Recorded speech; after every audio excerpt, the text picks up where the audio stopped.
Son las 9:38 y resulta totalmente inútil que ocultemos nuestra satisfacción de recibir en la cabina RPP a un poeta de Granada, en Andalucía, España, que además es un funcionario como director del Instituto Cervantes, presente en más de 50 países del mundo y dedicado a la promoción de la lengua española. Si no hay en el Perú, es porque somos un país hispanohablante también. Hace pocos días ha estado también en el Perú, regresó a España, ahora vuelve. Estuvo para copresidir el Congreso Mundial de la Lengua Española, coorganizado con la Real Academia Española y la Asociación de las Academias del Español.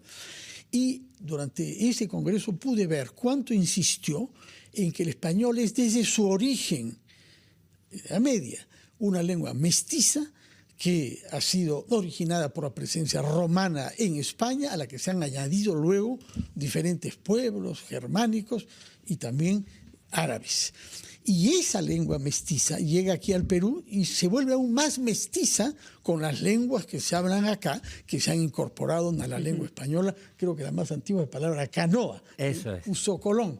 Pero del Perú y del quechua en particular hay varias decenas de lenguas que son parte del español de hoy. De manera que tenemos para hablar sobre el español, sobre la poesía y sobre la razón por la que ha venido acá usted esta vez, que es un homenaje que le ofrece la Universidad San Marcos a nuestro amigo Alfredo Bryce Echenique. Yo quisiera que nos diga una palabra sobre cómo conoció usted a Alfredo Bryce Echenique y qué significó su narrativa para un poeta español de su generación, puesto que usted es unos cuantos años más joven que Alfredo Bryce Echenique. Sí, soy 20 años más joven que Alfredo. Bueno, un gusto estar aquí. Muchísimas gracias. Yo tuve la oportunidad de conocer a Alfredo como escritor en mi adolescencia, cuando un amigo me aconsejó la lectura de Un mundo para Julius, y fue una novela que me fascinó. Y cuando empecé a dedicarme a la literatura a final de los años 70, principios 80, pues empecé a coincidir con escritores y fue una alegría que algunos amigos me presentaran a Alfredo Bryce. Él vivía en Madrid y yo creo que fue en el año 90, año 91, cuando lo conocí de la mano de un íntimo amigo suyo, Pepe Esteban. Tenía una casa en el Escorial. Pepe Esteban organizó una cena en su casa, lo conocí y a partir de ahí salió la amistad, porque él era íntimo amigo también de mi editor de poesía, de Chus Visor, Jesús García Sánchez, y desde entonces hemos cultivado la amistad. Este homenaje tiene como actividades centrales. Una de ellas ocurre en el momento en el que el manuscrito original de Un mundo para Julius, una de las primeras ediciones, es entregado por el propio Alfredo Bryce a la Caja de las Letras del Instituto Cervantes. ¿Qué supone? ¿Qué significado hay detrás? Estaba leyendo parte de la historia que además ya está publicada el día de hoy en diarios de todo el mundo, especialmente en diarios españoles, por supuesto, de la historia de cómo llega este ejemplar a las manos del propio Alfredo Bryce. Te resumo. Mira, la Caja de las Letras es un espacio del Instituto Cervantes, porque en su sede central el instituto, que ahora ocupa un edificio de la calle de Alcalá en Madrid, que fue un banco, el Banco de España, el Río de la Plata, y se conservó la gran caja de caudales que está llena de cajas de alquiler, y el Cervantes lo que hizo es decir, un poco con ilusión, la verdadera riqueza de un país, de una comunidad, de su cultura, vamos a dedicar la Caja de las Letras no a recibir dinero, sino a recibir los grandes legados de la cultura. Y entonces se estableció la idea de recibir legados y hemos tenido la suerte de recibir aquí este legado, el original de Un mundo para Julius, que Alfredo Bryce Echenique no se acuerda cuándo, ni dónde, ni cómo, pero se lo dio a Ribeiro. Sí, claro. Claro, ellos fueron muy amigos. Mario Vargas, Ribeiro, Alfredo compartieron años en París.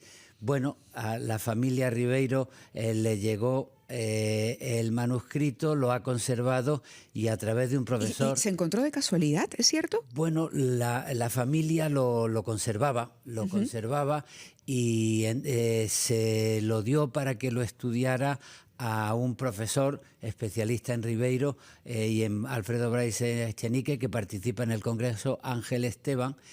Y de pronto, hablando con Alfredo, hablando con Ángel Esteban, con los herederos de Ribeiro, pensamos que sería muy emocionante aprovechar el gran encuentro que ha organizado San Marcos para que nos donaran ese original a la Caja de las Letras del Instituto Cervantes, y pudimos. ¿Y así se concretó? Ayer. Así ha sido. Así se concretó. Así se concretó, y es muy emocionante. Alfredo dice: ¿qué cabeza tengo? No sé cómo llegó el manuscrito, cuándo se lo di a Julio Ramón, pero estaba feliz porque ahora se va a poner al servicio también de los estudiosos para ver todos los cambios que en el proceso de edición de Un mundo para Julius, una novela que se publicó en Barral en 1970, pues todos los cambios que hubo a partir de ese original. Pero además es súper interesante y emocionante al mismo tiempo cuando él rememora, por ejemplo, aquellos años de amistad con Ribeiro, con Mario Vargas Llosa, los encuentros en París, los almuerzos que compartían estos tres autores en los que hablaban, ha dicho, de la vida y de los libros. Así ¿no? es. Él recuerda mucho una frase de Gabriel García Márquez.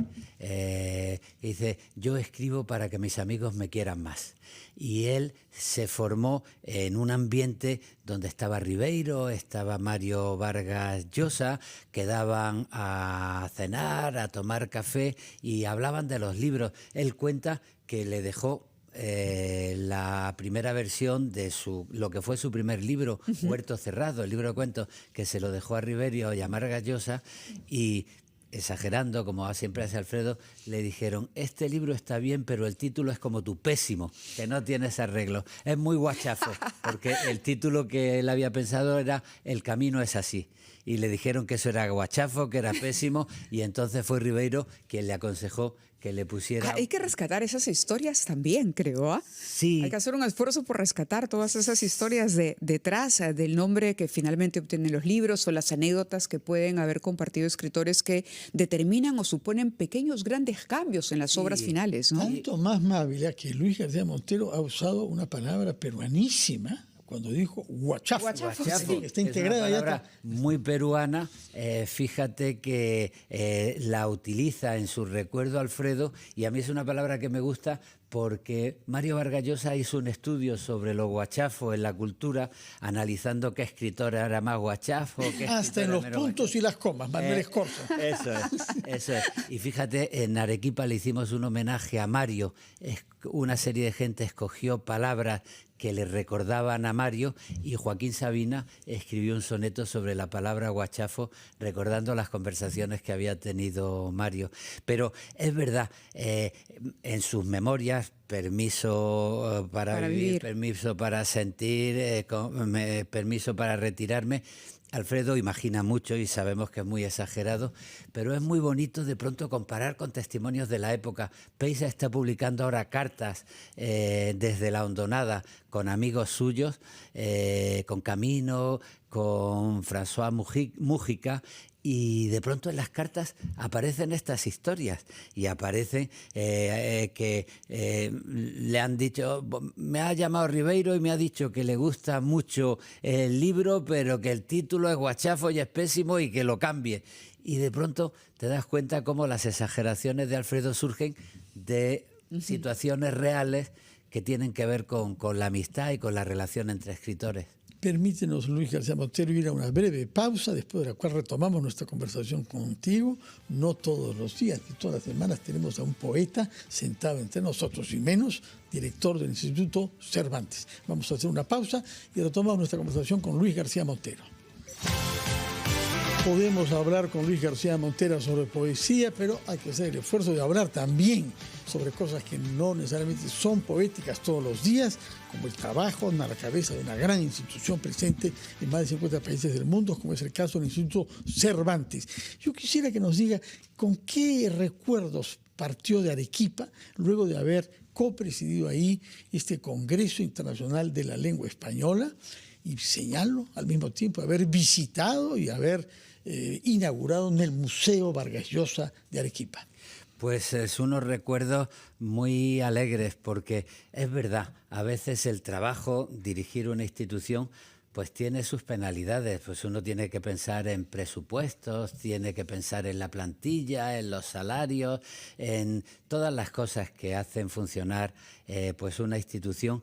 Pero el trabajo y el esfuerzo encuentran sentido cuando se viven momentos felices. Y para mí fue muy feliz, por ejemplo, que nos reuniéramos tantos estudiosos de la lengua en Arequipa, una ciudad en la que se pudo hablar de mestizaje, se pudo hablar de identidades abiertas que se enriquecen entre sí, de el valor de una lengua que hablan pues más de 600 millones de personas y que mantiene su unidad porque ha aprendido a respetar la diversidad. Y eso significa que nadie se puede creer dueño del idioma. Yo soy andaluz y estoy acostumbrado desde pequeño a que me digan, te comes las eses, no hablas bien, parece que hablan bien la gente en Salamanca y no en Andalucía, como en Colombia se me ocurre. Pero eso fue parte también del discurso del rey, ¿no? Sí, claro. Rescatar eso justamente. Rescatar la diversidad. Y eso significa que en Colombia, en Bogotá, se habla también el español como en Medellín o como en Buenos Aires o como en Monterrey, porque en todos los sitios la lengua se habla bien cuando los hablantes maternos la hablan como se habla en su tierra. Y qué hermoso que la diversidad sirva para mantener la unidad de una comunidad que se entiende. Pero eso significa también, por ejemplo, y al hablar de Arequipa y de Perú, lo acordamos así, que tenemos que sentirnos orgullosos del diálogo que el español ha tenido con las lenguas originales, con las lenguas maternas y todos los testimonios que desde hace mucho tiempo pues hay de respeto al quechua, por ejemplo, o al inca Garcilaso, por ejemplo.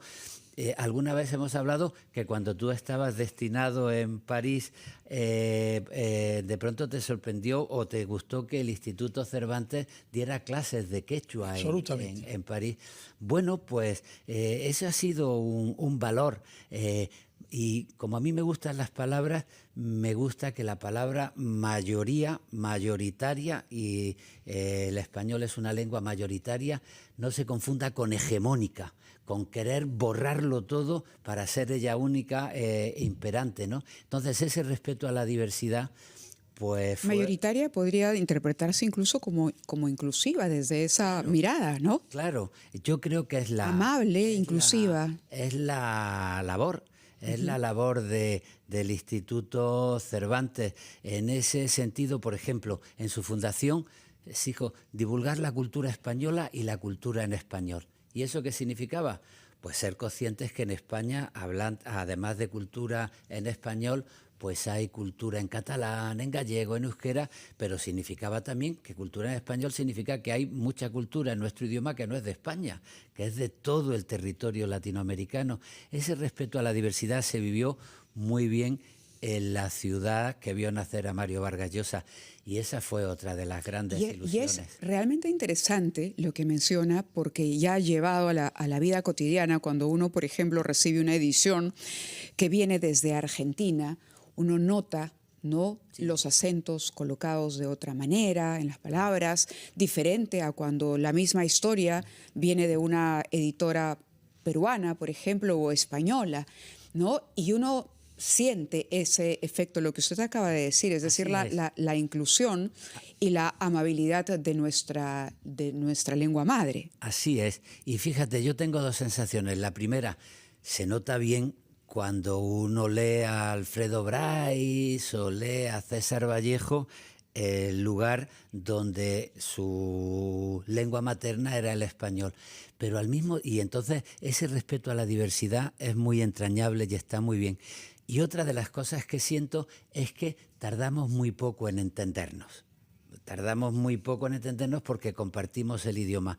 No es lo que pasa, por ejemplo, en lenguas mayoritarias como el árabe o incluso como el portugués, que por no respetar la diversidad y porque ha habido gente que ha querido imponer normas, pues ahora a lo mejor los libros que se publican en el portugués de Brasil pues no se entienden bien en Portugal. el Portugal de portugués, ¿no? Y nosotros nos entendemos enseguida. Yo, por ejemplo, llego a Buenos Aires y tardo un segundo en comprender que eso de coger un taxi no puedo decirlo. Eso no conviene decirlo. Conviene decir voy a tomar un taxi, voy a parar un taxi. Y bueno, pues hay una variedad que respetamos, pero que todavía mantiene mucho la unidad del idioma. Luis, el Congreso Internacional de la Lengua Española, que tuvo lugar en Arequipa hace 3 semanas, tuvo también y fue también un homenaje a Mario Vargas Llosa en su ciudad natal, en donde él quiso que se llevara a cabo esto. Incluso el rey Felipe VI tuvo unas palabras que emocionaron mucho, dando cuenta de la larga relación de Mario Vargas Llosa con el rey actual y con el rey emérito. En ese marco, el rey visitó el Museo Vargas Llosa, que se ha reinaugurado ahí y ampliado, y dejó un saludo en el Libro de Oro muy espontáneo y muy largo. Yo quisiera que me digas con qué actitud saliste tú de la casa natal de Mario Vargas Llosa, en donde hoy existe en el museo dedicado a su obra y a su trayectoria. Pues con mucha emoción, porque Mario es de los grandes escritores. Y además yo tuve la suerte de mantener una amistad estrecha con él. Y a veces, fíjate que un amigo íntimo de los dos, Joaquín Sabina, pues el cantautor Joaquín Sabina, pues decía, me dice Mario que tú eres la única persona simpática que queda en la izquierda, decía, y hacía ese tipo de broma. Y que a mí ese chiste me hacía gracia, porque es verdad que cada uno puede tener las ideas políticas que quiera, pero primero que se puede respetar al otro, y segundo, en el mundo de la literatura, los que se meten con Mario Vargas Llosa por sus ideas políticas no tienen justificación ninguna. Deberían leer La ciudad y los jefes, Conversaciones en la catedral. Es un grandísimo escritor, y yo llegué allí, me emocioné, lo recordé, estuve acompañado por su hija Morgana. El rey hizo una visita y allí en la casa se hizo un legado, como el que hemos hecho aquí de Alfredo Bryce. Se hizo un legado y la familia nos dio unas fotos suyas escribiendo, y los tinteros y las plumas que encima de su escritorio aparecían en las fotos. Y me contaban el secreto de que una le gustaba mucho, tenía especial debilidad, porque era el regalo de un premio que le iba a dar Catherine Deneuve. Y estaba entusiasmado más que por el premio, porque fuese Catherine Deneuve quien le diera el premio. Recuerdo el premio Hemingway. El premio Hemingway. Del Hotel Ritz, sí, efectivamente. Luis García Montero, el tiempo es cruel, son las 10 de la mañana. Tú tienes que ir a la segunda jornada hoy, que tendrá lugar en el Fondo de Cultura Económica, calle Berlín, Miraflores. Y no hemos podido hablar sobre tu gran paisano Federico García Lorca, que todo el mundo aprecia en el Perú. Salvo Borges, creo que lo llamaba un andaluz profesional, ¿no? Sí, ¿sabes lo que pasa? Que Borges lo conoció en Buenos Aires y le molestó un poco la fama y la popularidad que tenía Borges, y no le cayó muy bien. Y cuando le preguntaban sobre Federico decía, es un andaluz profesional. Sí. Muchísimas gracias por tu presencia acá, por la segunda visita que haces este menos de un mes al Perú, y por el impulso que le das a la lengua española en todos los continentes, porque hay institutos Cervantes en Oceanía, en el África, en Asia y en Europa. Sí, lo has dicho, 101 centros en más de 50 países. Felicitaciones por ese trabajo, que para un poeta verdaderamente parece extraordinario. Feliz estadía en el Perú, Luis García Montero. Muchísimas gracias. Y naturalmente saludaremos a Alfredo Bryce Echenique en el Fondo de Cultura Económica. Gracias por su sintonía, que tengan todos un buen día y que nos